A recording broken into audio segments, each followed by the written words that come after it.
सजनवा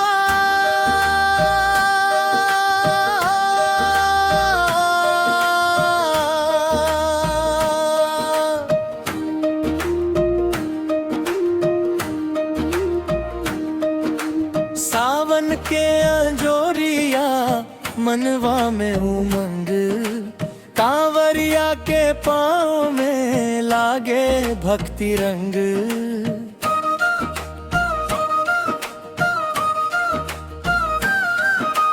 गंगा जल के छींटा से तन मन पावन होई, भोले बाबा के नामे हर दुख दूरत होई। डगरिया सजल बाधा में जाए के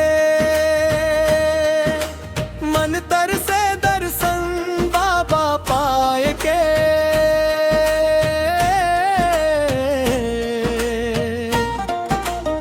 चल से सजनवा देवघर नागरी, बाबा के दरस गराई। हर हर बाम के गुजे नारा मनवा खुशी से भराई। चल से सजनवा देवघर नागरी, भोला जी के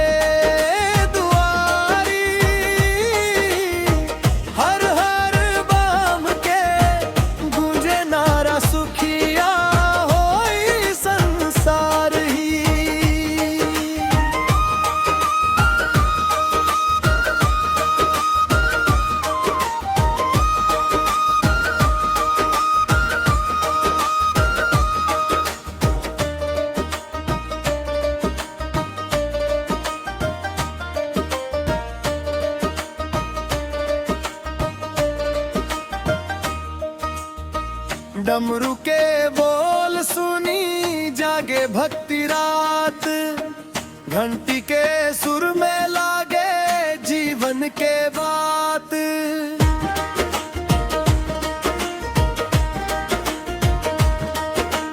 बैल पर सवार बाबा कर सबके रखवाली, झोली भरी जाई आज मिट जाई हर खाली।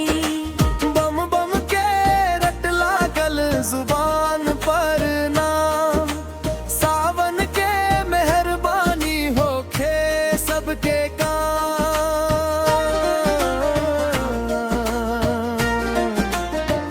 चल से सजनवा देवघर नगरी, बाबा के दरस कराई। हर हर बाम के गूंजे नारा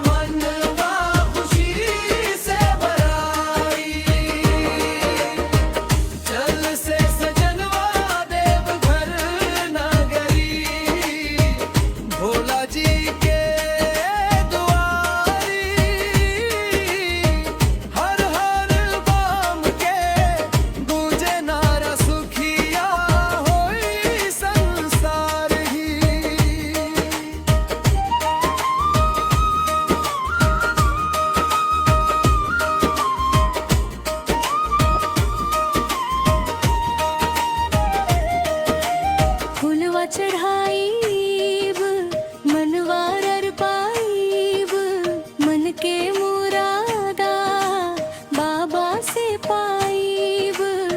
जय करा उठे गगनवा कांपे, भोला के कृपा से भाग खुल जाए। चल से सजनवा